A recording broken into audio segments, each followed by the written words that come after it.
Buenas, profesor. Vamos a hablar sobre los medios de extinción de la obligación tributaria. Vamos a hablar sobre las 5 formas de extinguir una deuda tributaria. La normativa tributaria regula las 5 formas. ¿Cómo lo dispone el artículo 59 de la Ley General Tributaria? Acá podemos mencionar que son el pago, la prescripción, la compensación, la condonación y la insolvencia. El pago es una de las formas más ideal para extinguir la deuda tributaria. Podemos hablar que está lo que es el comprobante de pago. Se puede emitir los siguientes tipos de comprobantes de pago. Una sería el recibo oficial de pago, declaraciones de autoliquidación y pago de impuestos debidamente cancelados, certificación que acredite el pago recibido por los entes recaudadores, emitida directamente por estos a satisfacción de la Administración Tributaria. Cualquier otro documento al que se otorgue expresamente el carácter de comprobación de pago por parte de la Administración Tributaria mediante la Resolución General. Existen algunos efectos de pago. Según lo expuesto en el reglamento, este extingue al deudor. Y estos serían como efectos de pago, la imputación de pagos, plazos para efectuar el pago e intereses, lugares de pago y pago a entes no autorizados, medios y formas de pago, pago mediante cheque, por retención o por terceros. Se da la subrogación y emisión de certificación y el cobro de parciales. Luego vamos a hablar sobre la prescripción. Según la prescripción de la obligación tributaria se regula en los artículos 66 y 70, estableciéndose que prescribe a los 4 años. El derecho de la administración para determinar la deuda tributaria mediante la oportuna liquidación.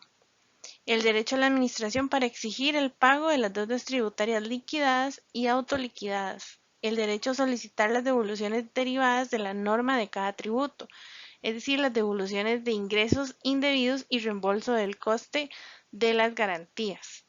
El plazo de la prescripción comenzará a contarse en los distintos casos antes citados conforme a las reglas establecidas en el artículo 67.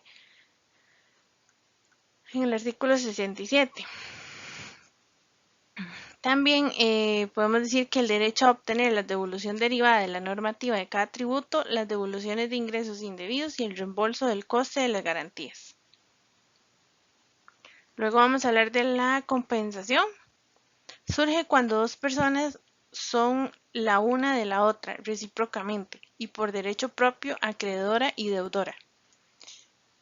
Esta situación provoca la comparación simultánea de las dos obligaciones para extinguirlas en la cuantía coincidente. La compensación puede solicitarse a instancia del obligado tributario, tanto en periodo voluntario de pago como en periodo ejecutivo, o aplicarse de oficio por la hacienda acreedora, las deudas tributarias que se encuentran en periodo ejecutivo.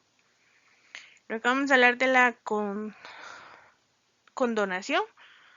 La condonación de la deuda tributaria es en realidad un acto de libertad en virtud del cual el acreedor renuncia total o parcialmente a la prestación, lo que esto implica, por ende, que la deuda se extingue en su totalidad o en la parte que corresponda, según el artículo 75. Dado que el acreedor de la relación tributaria no puede renunciar al crédito tributario, la condonación como medio de extinción de obligaciones tributarias violenta el principio general de indisponibilidad. De ahí que se exija que la misma se establezca por la ley, en la cuantía y con los requisitos que la misma se determine. Y por último está la insolvencia, que son las deudas tributarias que no hayan podido hacerse efectivas en los respectivos procedimientos de recaudación, como lo dispone el artículo 76. Por la insolvencia probada, total o parcial de las obligaciones al pago, se darán de baja en la cuantía pertinente mediante la declaración de crédito como incobrable.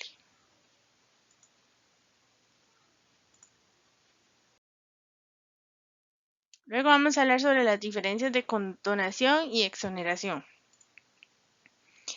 En lo referente a la condonación, se concibe como una forma de extinción de las deudas tributarias, según lo estipulado en el artículo 35 del Código de Normas y Procedimientos Tributarios, y consiste en la renuncia gratuita que hace el acreedor en favor del obligado de todo o parte de su crédito, el cual se refiere a obligaciones ya nacidas, en especial a las obligaciones accesorias, es decir, intereses, recargos y multas.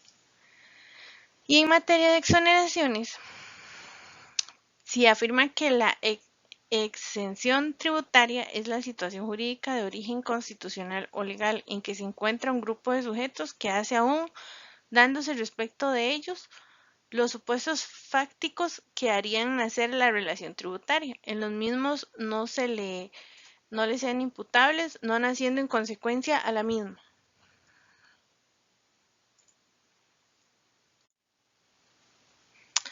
De esta forma se destaca su carácter excepcional al sustraer de la imposición ciertos hechos o sujetos, con el fin de impedir las consecuencias jurídicas que se originan con el nacimiento de la obligación tributaria, excepto que se admita la existencia de exoneraciones parciales, donde se produce un efecto relativo, es decir, el tributo se calcula con base a una reducción determinada.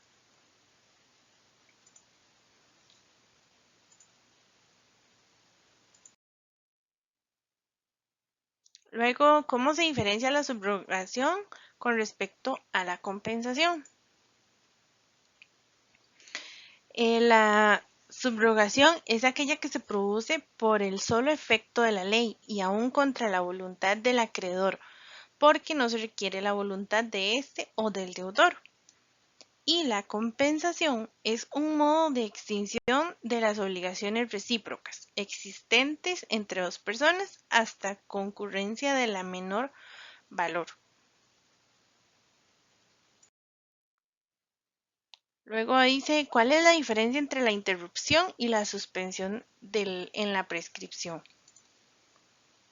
Mientras la interrupción hace que el plazo de la prescripción empiece a correr de nuevo, en la suspensión lo que pasa es que mientras se mantiene la situación prevista, el plazo de la prescripción no corre, volviendo a correr en el momento que cesa esa situación que motiva la suspensión.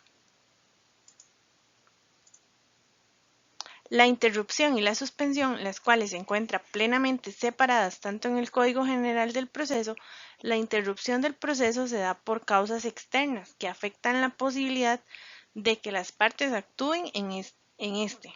Son causales de interrupción las siguientes: cuando se da la muerte o una enfermedad grave o privación de libertad de quien actúa en el proceso directamente, es decir, que no se actúa por conducto de apoderado, representante legal o curador ad litem.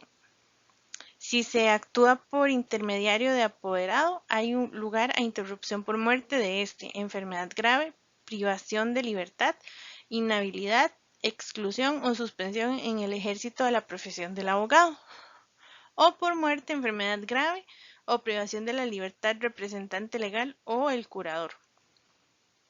Por otro lado, la suspensión del proceso solo se da en dos eventos: cuando la decisión del proceso civil depende de que la tome en otro proceso o cuando las partes soliciten la suspensión en común acuerdo.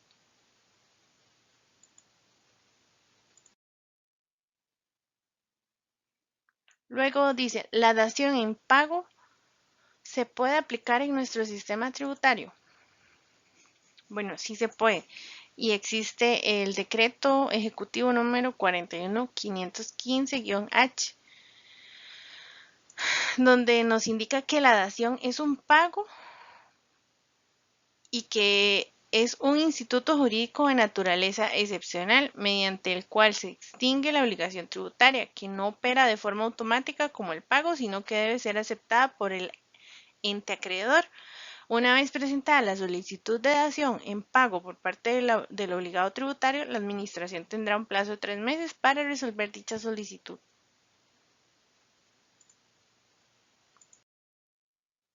Luego nos dice, la condonación puede aplicarse por cualquier administración tributaria.